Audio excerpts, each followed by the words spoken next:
Welcome to this episode of HCA Talks Health. I'm Zina Leroux, and today we have the lovely Este Rabé as our guest. So, Este is one of the musicians, together with her husband Lawrence, for the band called Raaf in South Africa. And I think what perhaps not everyone knows about Este is that she's also a health coach, and so she also graduated with HCA. And she also created an Instagram account, Gezond met Este, which is a translation for healthy with Este, which is a huge success. So welcome, Este. It's really lovely to have you on our show Thank today. you.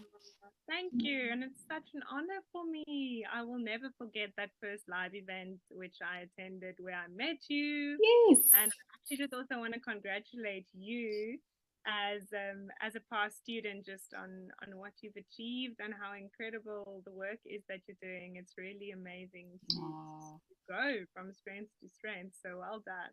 thank you, Este. But today is all about you. But thank you for the lovely compliments. So, Este, yeah, I just want to hear a little bit. Let's just start out with, what you're currently up to. And we know that there's lots going on for you. So maybe you can just share with us a little bit about your crazy schedule as a professional musician, and, what you're up to. That's a beautiful question because the funny thing of how we work is that it's never the same. It's different every single week. And I think that can be quite unsettling. But luckily, I've been doing this for a while. So one kind of gets used to how unpredictable the schedule can be. At Mm. this current moment, I'm upstairs in our house in Paul. So that's why I'm all shiny because it's quite warm, but it's Sure. lovely. I think it might be good for my skin, the humidity. But no, Zina, it's a crazy lifestyle, and Lawrence and I have been very lucky to be independent musicians from the very beginning. So Mm. what that entails is that we do absolutely everything ourselves. Everything that a record label would usually do for an artist, we do ourselves because as much as we are artists and musicians, we also love the business side. Mm. And we have structured our business in music by writing and recording songs and releasing that. And then taking that music on tour where we play concerts for people who buy tickets all across the country. And in between these, which we call ticketed shows, we then also play a bunch of private shows, which is anything from birthday parties to weddings. And it's very special because then it's usually fans who invite you to perform at their special day and you can share actually in a very intimate way. But what this means is that I am on the road most of the year. We play about 140 concerts in a year.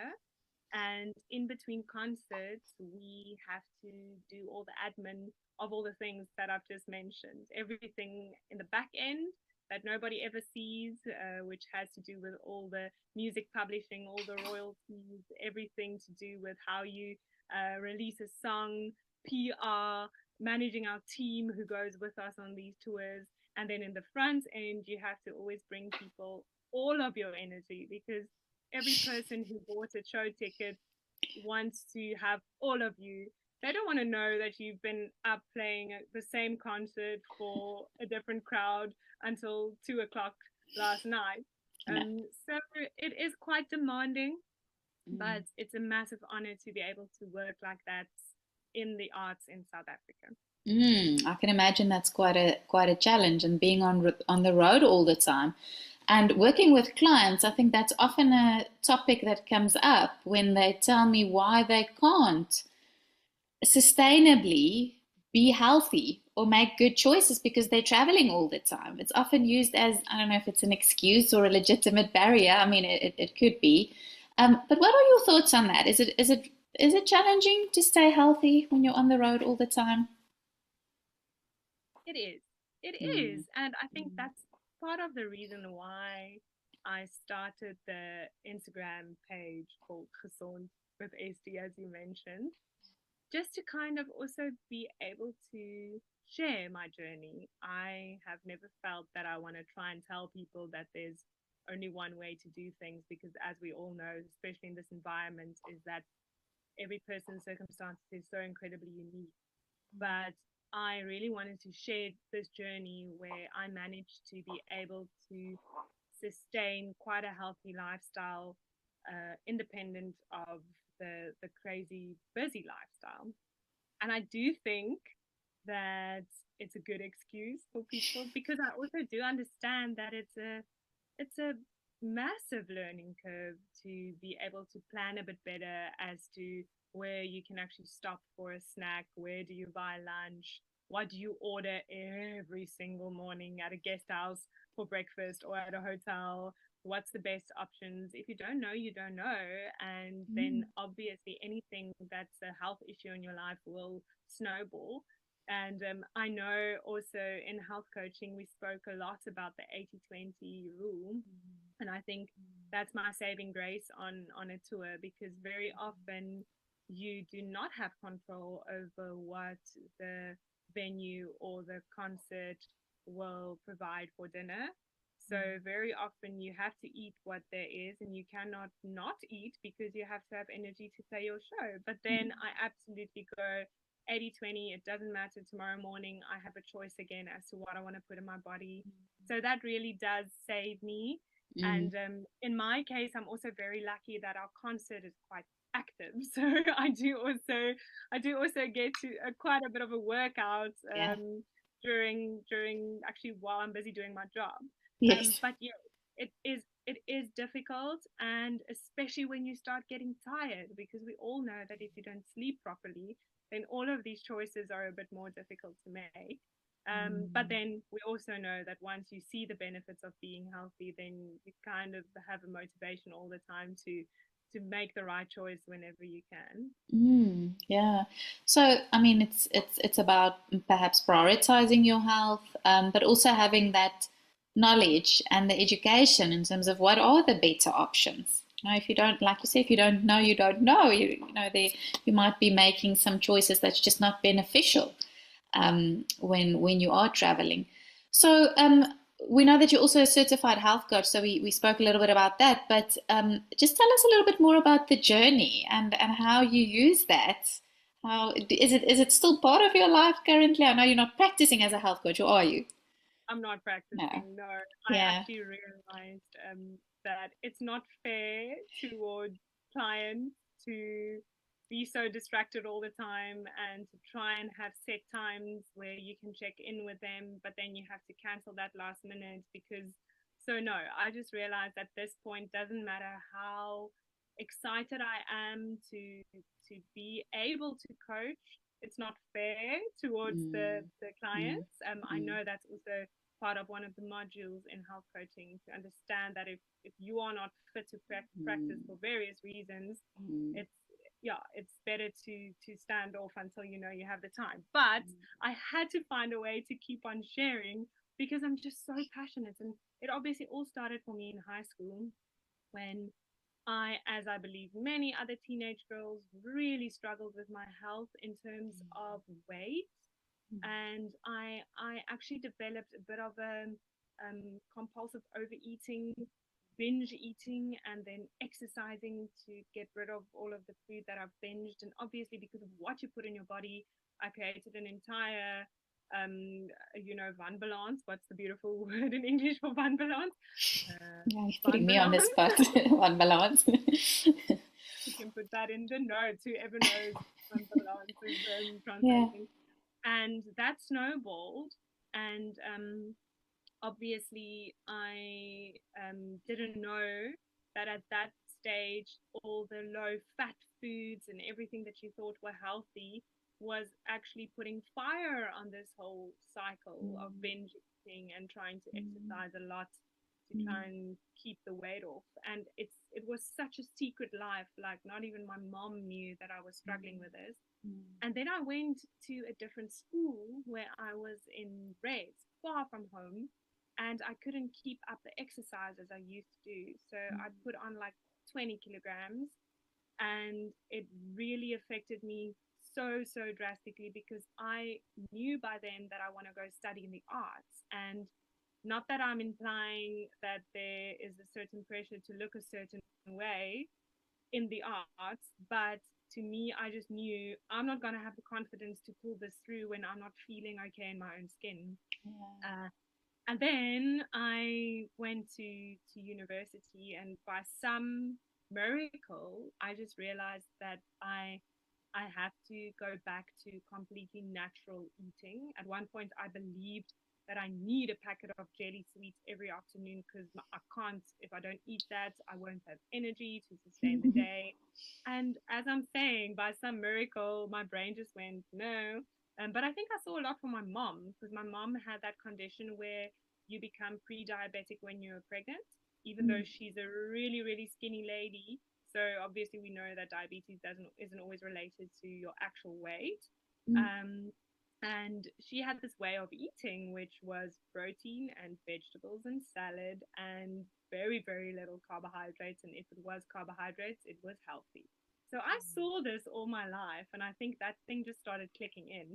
And I don't even think my mom was aware of the fact that she was eating in the blood sugar balancing way, but that's what she was doing. Yeah. So I started doing that. I started seeing the benefits and how I felt just from eating healthy. And I joined the Marty's Dance Society. So I started salsa dancing in the evenings. And all of a sudden, I started losing all of this weight.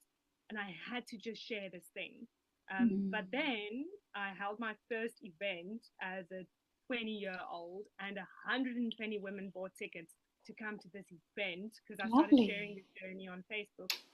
And all of a sudden I realized I can't take this pressure because people were coming to me saying, can you come and speak at our school? The girls are really struggling with eating disorders. And I kind of went, I can't take this responsibility. So I almost stopped sharing this journey for quite a while, but people kept on asking questions, kept on sending me DMs asking, but how do you do this? And how did you do that? And how did you lose this weight? And I thought, I don't have the knowledge. I cannot give people advice in this field without feeling that I'm doing something wrong.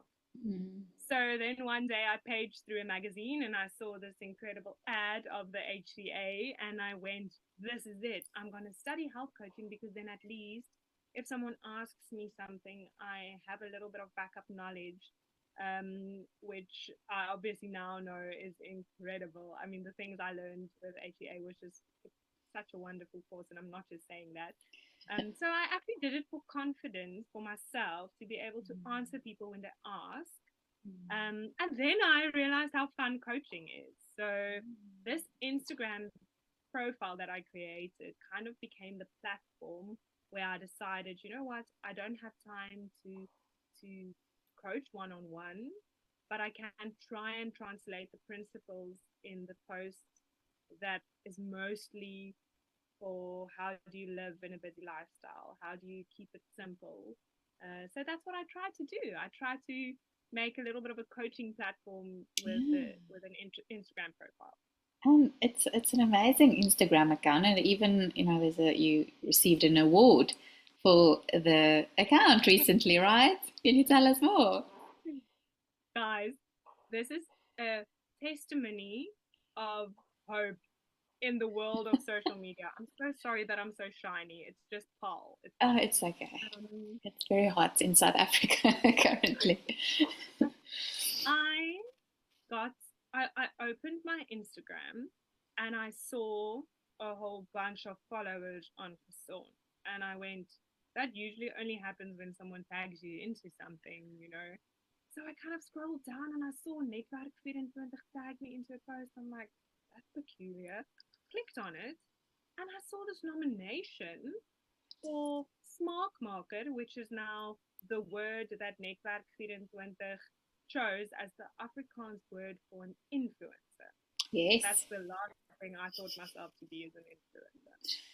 So Mm. I saw this nomination and I literally reply on a DM to them. I'm saying, guys, are you sure this is right? Because I didn't actually sign up for this. I didn't, what do you call it, apply Apply. Yeah. work, but because I understood it that meant it ingeskryf. It was Yes. you had to put yourself forward to be able to receive Yes. this award. Yes.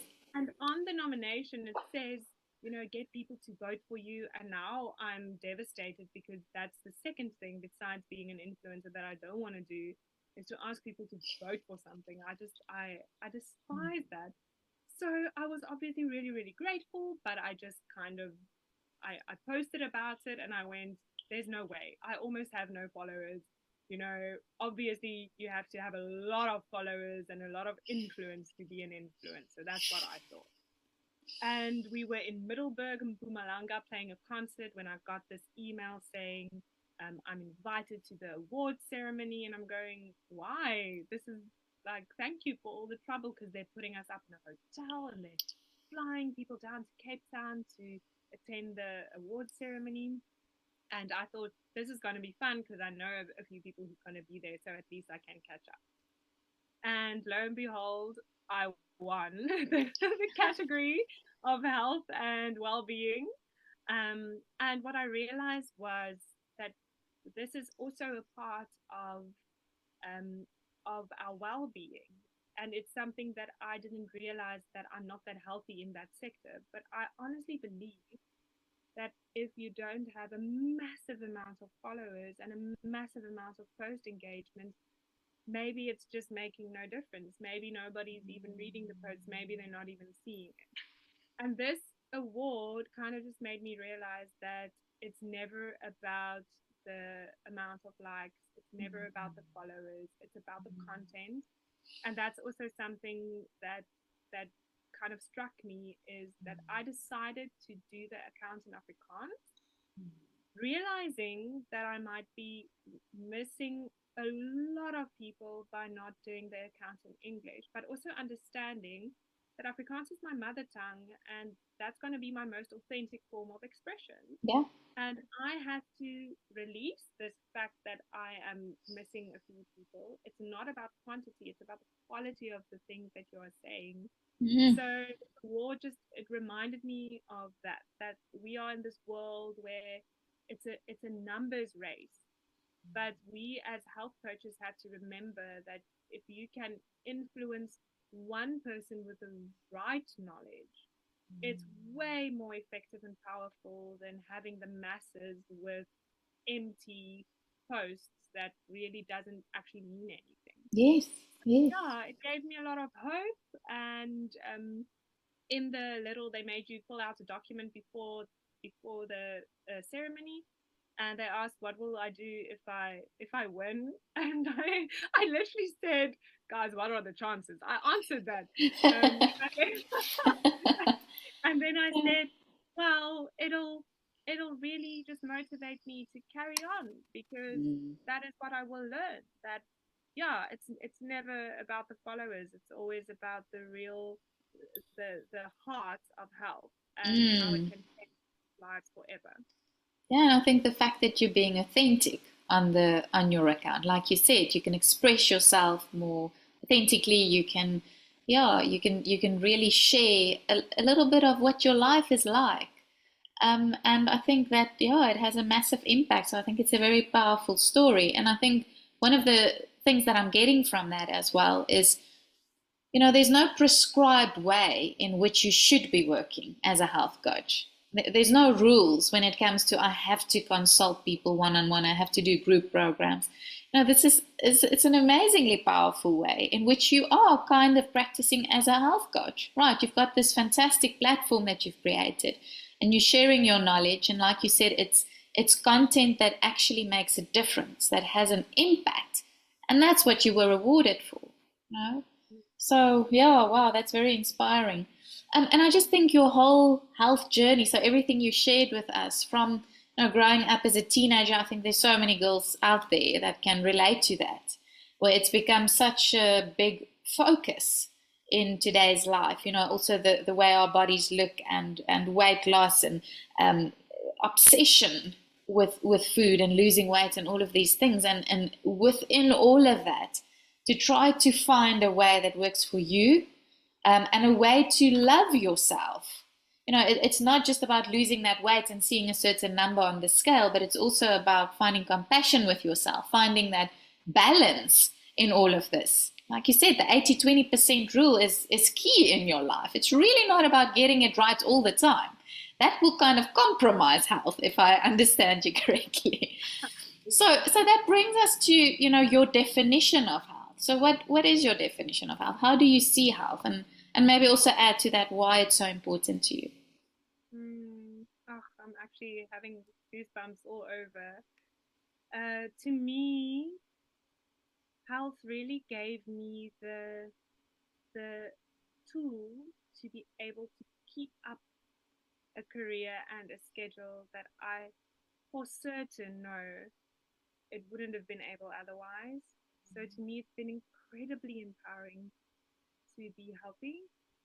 To me, the definition is to be able to live every aspect of your life to its fullest.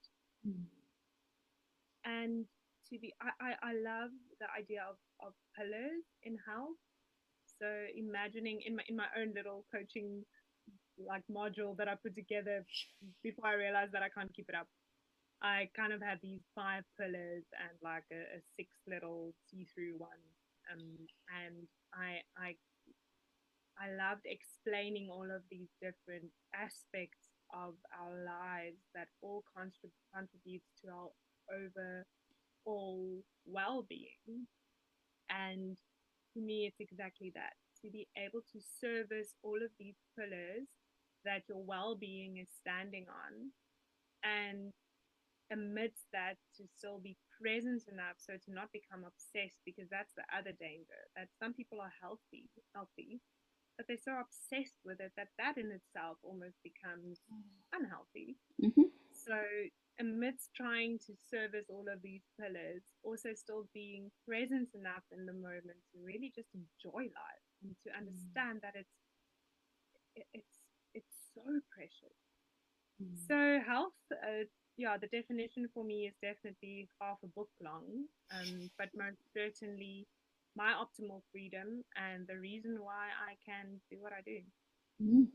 Yeah, so it's really giving you access to live, yeah, to live your life to your full potential. I think that's, yeah, it's a lovely definition.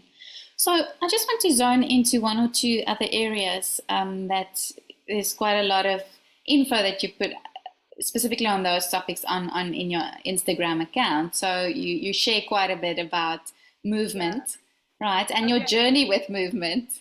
Can you tell us more about that? Yeah. So I despise a gym, guys. Hectically. I think it's also because of my job. It's very people focused. So I understand, and this is where being a health coach, you can so lovely, you know, you can help people craft what they need. Some people need that social interaction at a gym with a bunch of other people and music and chats. And to me, I realized that moving my body has also become a form of meditation. I don't want to actually talk to anyone. I don't really want to see anyone. It Mm. needs to be more functional for me. And obviously, then it needs to fit into the craziness. So I went from actually not working out that much. I remember in some of the first coaching sessions or like first lectures, we had to kind of do self-assessments on the health wheel, going, where do you feel, you know, you're still um not Lacking, yeah. optimally, or where are you lacking? Thank you, Zina. And I remember thinking about exercise, and now that was the beginning of 2020, so obviously we were all stuck in our homes. And I kind of had this thing, I was almost a little bit of obsessed with it, going, but I don't know if I actually work out enough. I'm unsure. But because at that point I thought it looks like it's the gym or jogging, and you know, yeah. And I've done Pilates before, but I kind of thought if I'm not like lying face down in a puddle of sweat, it wasn't enough. You know, that's what I thought about exercise for a long time. Mm. Mm. And then because of lockdown, I obviously discovered all of these lovely people on YouTube who put up full length exercise programs for free. I couldn't believe it. I didn't know that was happening. I thought, why would someone put their whole program on YouTube for free? And then I realized, you know, I learned about YouTube monetization. So I went, okay, now I get it. Um, but that was my kind of pivotal moment where I went, hold on, I can do full on Pilates workouts, heat, yoga, anything in my living room on my own little mat. Mm. And then I bought a beautiful thick teak or something. I don't know. It's a beautiful mat, Pilates mat, and that's how I started out. Yeah. And I actually also I had a massive shoulder injury because of it was job related, something that I played an instrument in the wrong way because I forgot my strap. It was a like a pop up thing, and then I picked up a crate and I tore the back ligaments on my shoulder. Oof. And I decided to not get it fixed because they notoriously nick a nerve, which then kind of dit maak jou hele arm lam. So you have to learn all your mobility in your arm from nothing again. So Oof. I was like, I Yeah. cannot, with Mm-mm. my job, I cannot have that. So I No. decided not to have the op. And I really, I didn't fix the shoulder. My body fixed my shoulder. But that all happened through doing all of these different exercises in the comfort of my own home. And this Fantastic. morning, I spoke to a friend who said she will never be able to do that. She needs someone who keeps her accountable. She needs to go with someone who keeps her going. She needs music. And I once again just realized how different it is for everybody and how much time we need to spend to find the thing that works for us in Yeah. terms of food. So Yeah. that's why it's such an important message for me because I used to be the one going, ah, this pretty fixamenta, those are Mm. for the fitness freaks. Yeah. Now I am a fitness freak in my own way because I found what works for me. So Exactly. people must Mm. play around and do all kinds of things until they find that combination that obviously keeps in mind the things that we need to be optimally healthy in terms of moving our bodies, but that suits your personal preferences and needs. Of course, yes, and it needs to be something that you look forward to. It shouldn't be a chore or feel like a punishment. Otherwise, you're not going to follow through, right? But I think that's so important. What you're mentioning here is the perception, or the perception that we have when it comes to exercise, or the maybe bad experiences that we had around exercise. So reframing it for ourselves. I mean, I didn't even use the word exercise. I used movement because it's a way of discovering a way that feels good for you to move your own body, right? That's it. It doesn't have to be the gym. It doesn't have to be jogging. It doesn't have to be something very intense that leaves you in a puddle of sweat. It could be stretching. It could be dancing, putting on some music in your living room. And I guess you can do that when you're traveling around as well, or don't you typically do that when you travel? You do. Yeah. Yes, sometimes the tours are quite hectic. The Mm, switchovers are quite intense. So some tours we leave again every single morning between five and 6 in the morning. Then I obviously can't. mm. But some tours are a little bit more chilled out, and then we have time in the morning, and then I will usually after my last sip of my morning coffee, I throw out my mat. So that's how I have it stacked there. So I literally Ooh. go last is slicky coffee, workout time, and my brain goes yay. So it's amazing how it doesn't matter where I am in the country, my Oh, brain does that. So sometimes yes, I just unfortunately have to get in the tour van instead of on the mat. But hey, yes. 80 so. Oh, we're habit-forming creatures, hey? So often it can really serve us to have those lovely habits. So one other area that I'm also curious about, and also something that you post quite a lot on Instagram, is skin health. Right. Oh yeah. Yeah, and this is something I mean, a while back, I think you were taking more of a maybe a natural approach when it came to skin health, and then you realized that, this is maybe not the best fit for me. So tell us more about that. Yeah. So I had a great opportunity. Look at me wipe off my shiny again because it's getting ugly. While we're talking Um, skin health, yeah. I had a great opportunity with someone in Onneres. Her name is called Bernice, and her company is called Love Your Skin. And she phoned me up one day and she offered to sponsor the treatments for my face and, in exchange for social media posts. And I did say to her, and this was something I really had to navigate because for some of you, it will happen that people see that you are in health. So all of a sudden, they want to send you stuff and they want to gift you stuff. But you have to be so careful because you cannot you cannot support something that is not true or that is not Mm. actually beneficial to your clients or to your followers, Mm. especially not in what we do. So I literally said to her, I'm going to come see you, but I have a few questions because I'm actually on this very natural path where I try and do as little as possible on my face. And she was like, okay, yes, please come see me. You need me. You need me. Yes. Yes, so Bernice is lovely. Firstly, she believes that everything that is on your skin is purely a reflection of what is going on your inside. So she believes in health and gut health and inflammation levels first before anything else. And in her first consultation, she will always ask about your lifestyle and your diet and your gut health and your hormone health. And then I knew, okay, I'm going to be able to walk a journey with this woman because Mm. she understands and we speak the same language. Mm. And then I addressed the elephant in the room, which is the product, which is quite, it's medical grade products that she got me endorsed on, which is Exuviance and Heliocare. And I had to bring this up. I said, okay, but what about all of these crazy, crazy chemicals that our bodies are absorbing? And to me, I just feel it's the most unhealthy thing that you can do.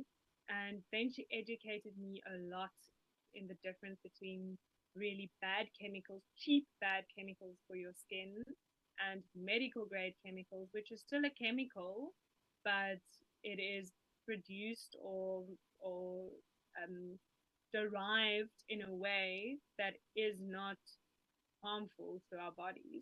So all chemicals are not equal, Mm. obviously, Mm. just like all calories are not equal, all chemicals are not equal. And she also explained to me that in the natural products, you have no preservatives whatsoever.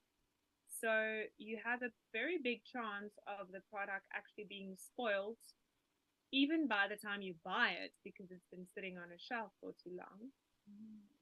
In which case you are actually putting a lot of bacteria onto your skin that is almost just as unhealthy as the Could chemicals. be. So, Yeah. and what is amazing with ingredients is that you can actually you can ask them to send you all their tests and all their lab results, so you can know exactly what are in the products and what you're putting onto your face, which I think is incredible. Definitely a very transparent operation. So then I felt quite comfortable, and I thought, Yeah. well, let's do this. You can't Yes. you can't get it all perfect. You're gonna start farming backwards. And I must say, I, for example, had a definitive plooitjie over here, quite a deep one, and a definitive front plooitjie over here. And it's amazing how these products and always being aware of how you can look after your skin from your inside out and all of the treatments that I get from Beneath really made a massive difference. And what it did for me was I feel now that my skin on the outside is really reflecting the way that I feel on the inside, and I'm very happy about that. Mm. And I think that really brings us back to maybe our definition or a definition of health. Thinking about, if let's say you are using only natural products, but perhaps you struggling with acne, or something else is wrong in the body, or, that might be impacting your confidence. And that is also, when taken into consideration, might be impacting your overall health. Right. So it's really also thinking about, I mean, some people also that I see um, telling me that they don't necessarily want to take any medications, right? And I kind of, as far as possible, I would agree with that. Let's try to take a natural approach, food first, of course. But in some cases, without certain medications, it's also really impacting them in a large way to try to cope without it. So it's really about figuring out, but what is it that I'm really getting from this? And once again, taking the balance and the bigger picture into account. It isn't always that simple when it comes to rules about this is healthy, this isn't. This contains chemicals, this is natural, so this is necessarily good for me, and this isn't, right? So finding your own little voice or your own little balance in between all of this, I think, is sometimes a challenge, right? Yeah. Absolutely. And you will never know if you're getting it right or wrong. Mm. You have to also just follow your instincts and also be open to. I know I'm trying to find the book now. Oh, it's on my beautiful computer elevation. Uh, Jules, I'll send it to you if you want to share it with everyone Yeah. else.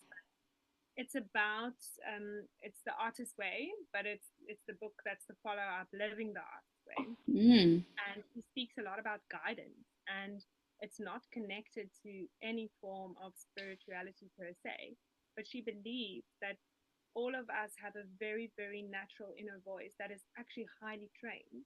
But Mm. the world that we are currently living in silences that voice. Like we Mm. really have to work hard to be able to access our guidance. And Mm. with most things, if you go, I've sat in many doctors' offices, or nurse,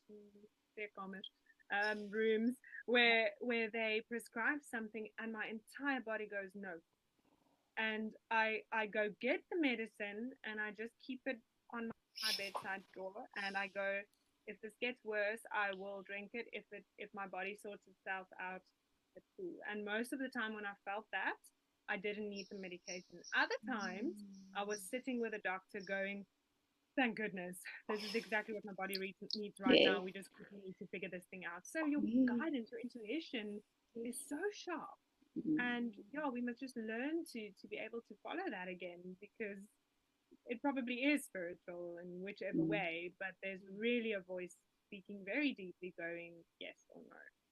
Yeah, and unfortunately, so many of us are shut down from that. We're living disembodied lives. We're mainly living up here, thinking, doing stuff all the time. We're not really in tune with our bodies. So, I mean, for some people, that might be the focus to just Yeah, come back in tune with your own body because, oh, it could be such a beautiful teacher, right? If we're able to tune in again. Okay, Esty, so one last question before we finish off.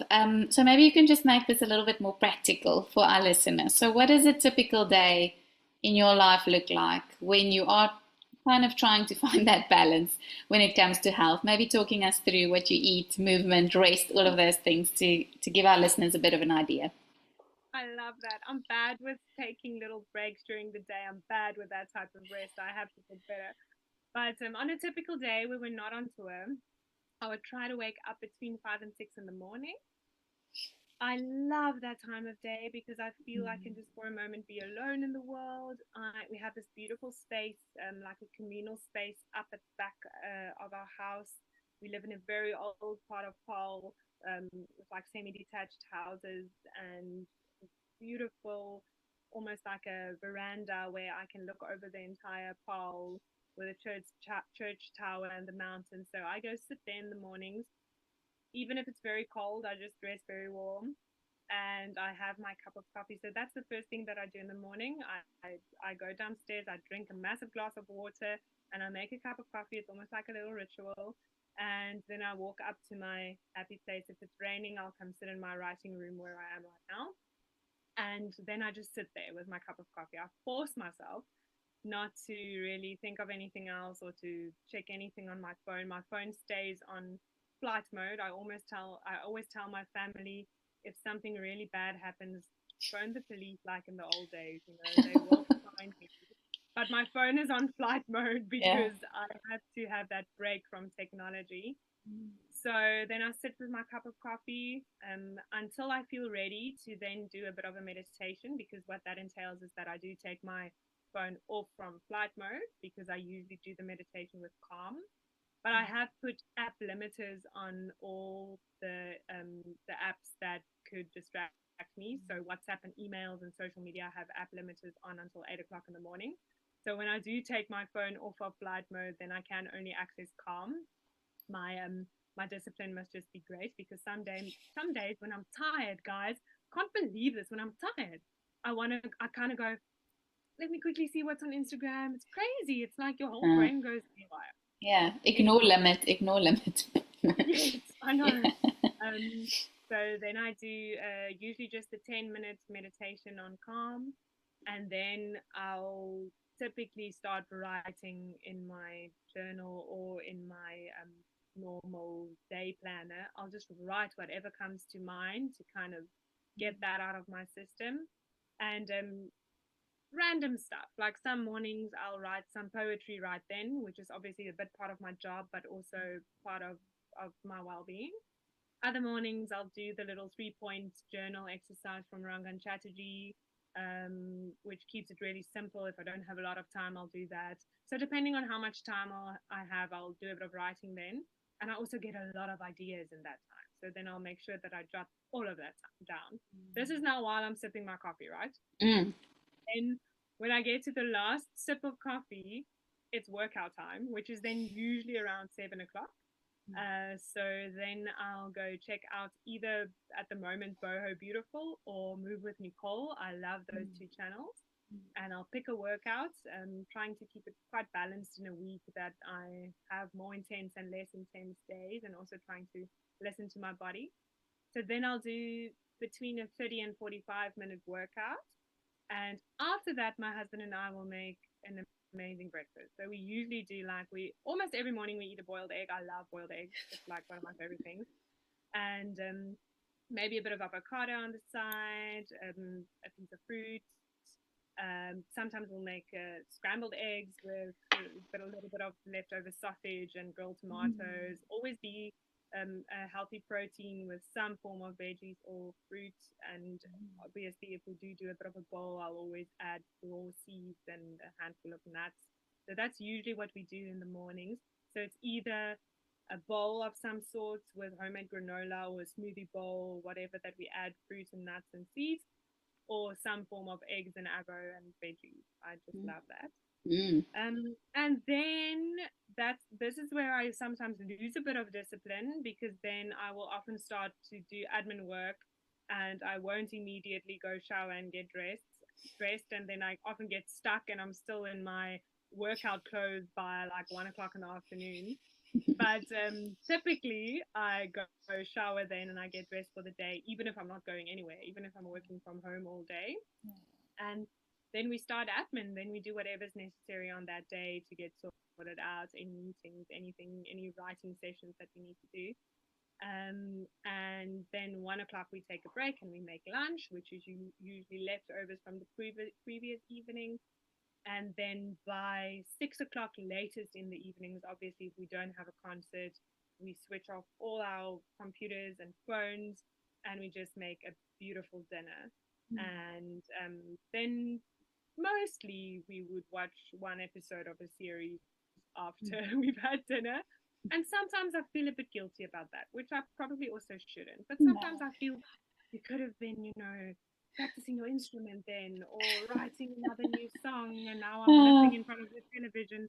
But that's also sometimes my only rest in a day. So yeah, and then I get to bed at 9 o'clock when I'm not playing a show. Fantastic. Wow. But that's all about the balance once again. Sometimes we just need to do something that isn't necessarily ideal, and just gives you a little bit of a break. I think that's also important. So that's fantastic. Yeah. And Oh no, I love watching somebody feed Phil. I love that. I watch one episode and I get lost in his whole little world, and I feel amazing. That's great. Yeah. But I love that there's many mechanisms in place to set yourself up for success and to protect yourself to a certain degree, and protect the things that are important to you. And also the idea of how important it's almost a sacred space that you're creating in the morning, right? Especially specifically. So it's almost a sacred space, and I think some people might feel guilty to have that type of time for themselves in the morning, just doing nothing, just writing. But as you said, and it's so true, and I've experienced that in my own life as well, where we're most creative, or we get the best ideas. So it's actually in service. It shouldn't be the only focus, but it's often in service of our business or our careers if we do take out that time. So I sometimes feel like we need to prioritize rest and times like that in the same way we would prioritize a show or a meeting or anything else, because that is really what's going to help us to, yes, have a fulfilling life, but also further our careers in quite a positive way, right? And I even believe that creativity and innovation stretches far beyond only your career. I mean, some family Oh, issues, you need to be yes. extremely creative to try and figure out how are you going to deal with a difficult child, how are you going to deal with, it's all actually so creative. And I Mm, believe that if you just sit with yourself for a moment, you kind of get all the answers. So no, that's, and mm, I can feel, Zena, if I don't take my morning time, I mm. feel different for the entire day. And it doesn't always have to be 2 hours. It can sometimes be 15 minutes. That I've also learned from Rangan Chatterjee's podcast. He loves that, saying even if you can only do 20 push-ups on the kitchen counter and that's your workout for today, at least you've casted a vote for the person you want to be, or Yeah. the Yeah. health routine you want to have on an ideal day. So once again, it's not about putting out 2 hours every morning. It's just about sectioning those little bits of time where, as you say, you kind of build a sacred space where your brain can just be. Mm. And I think that's often when people give up. If the workout isn't an hour or at least half an hour, then I might as well leave it. Or if I don't have half an hour to meditate in the morning, what's the use? And that's just what you are stressing, is that it's 5 minutes, 10 minutes. That could be enough. And that is what's going to build that habit over time, and create your health over time.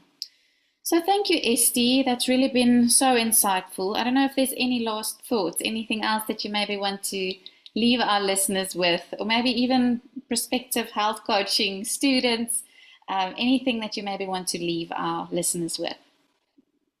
Ah, Zina, let me say. Putting you on the spot. Firstly, thank you. Thank you for this amazing opportunity to be able to share.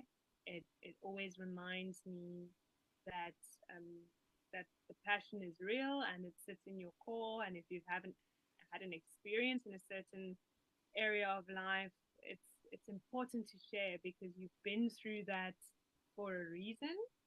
I think something I've learned this year, and that's why it's also so ironic for me that I won that award in the beginning of this year, because I can get quite frustrated when I hear people talking about health stuff, and I can hear how they're getting it all wrong and all the different diets and calorie counting and this and that, and I'm going, oh, please, someone save the world.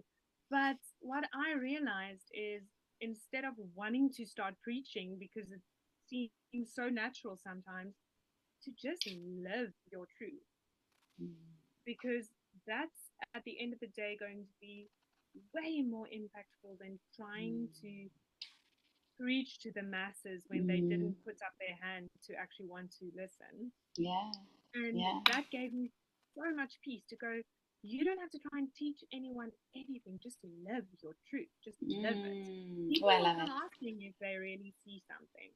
So, yeah, that's why the irony was so massive for me this year. And I think Beautiful. maybe it's a sign to me that the frustration is real. It really is. Um, it's upsetting to see how many people are on bad diets still. I can't believe it. It's upsetting to hear. I get a lot of people speaking to me after shows. I don't even perceive myself as that skinny, but people will come up to me and go, "Oh my word, you probably only eat broccoli." And I go, "Girl, can I tell you how much I eat?" So even having that in the world, people really still thinking that you can only Mm, feel good in your own skin if you live off of solids, and it's frustrating. But mm, the best you can do is to live your truth. yeah. I think that's the last thing I want to say. I really like that. Live your truth. Yeah. Thank you, Esty. I think, it's really lovely to learn more about your approach and just how you prioritize health, no matter what your schedule looks like. And it's your definition of health, it's your version of health. Finding that balance. It's not about perfection. It's about finding what works for you and doing the best you can, showing up, even if it's a minute or 5 minutes, showing up. I think that's some of the main messages that I'm getting from you today. So thanks for sharing your tips, and yeah, all the best with everything that's going on for you. And thanks for taking out this time. Thank you. I appreciate that.